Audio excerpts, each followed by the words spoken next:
Hi welcome back to my channel అండి. ఈరోజు మా వైటీని బయట ఉండే ఒక పిచ్చి కుక్క కరు చేయడం జరిగింది. దానికోసం నేను దగ్గరగా ఉండే వెటనరీ హాస్పిటల్కి తీసుకెళ్లడం జరిగింది.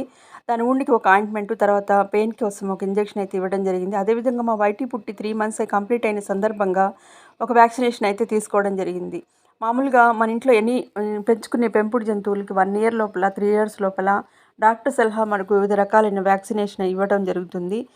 వాళ్ళు ఒక టైమింగ్స్ అనేవి ఇస్తారు. ఆ టైమింగ్స్, ఆ డేట్ ప్రకారం మనం తీసుకెళ్ళి వ్యాక్సినేషన్ అనేది కంపల్సరీగా వేసుకోవాలి. ఎందుకంటే ఇంట్లో పెంచుకునే డాగ్స్ వల్ల, బయట డాగ్స్ వల్ల ర్యాబీస్ వ్యాధి, లేకపోతే వాటికొచ్చిన వల్ల, వాటి వదిలే లాలాజలాల వల్ల, ఇతర కారణాల వల్ల మనకి కూడా అంటుకునే ప్రమాదం ఉంది. ఈ వ్యాక్సినేషన్ వల్ల ఇమ్యూనిటీ ప్లస్ ర్యాబీస్ వ్యాధి రాకుండా నివారించవచ్చు. అందరూ కంపల్సరీగా ఇంట్లో పెంచుకునే డాగ్స్కి ఇలాంటి చర్యలని తీసుకోవాలి. ఇంకోటి కొత్త విషయం ఏం తెలిసిందంటే, ఈ మధ్య ఇలాంటి కేసెస్ అనేవి ఈ వెటనరీ హాస్పిటల్కి ఎక్కువ వచ్చాయంటే, ఎందుకంటే ఈ 2 ఆర్ 3 మంత్స్ సీజన్లో డాగ్స్ యొక్క సైకాలజీ ఎలా ఉంటుందంటే, కొరికి చంపేయాలన్న విధంగా ఉంటుంది. ముఖ్యంగా ఎస్పెషల్లీ పిచ్చి కుక్కల కంట.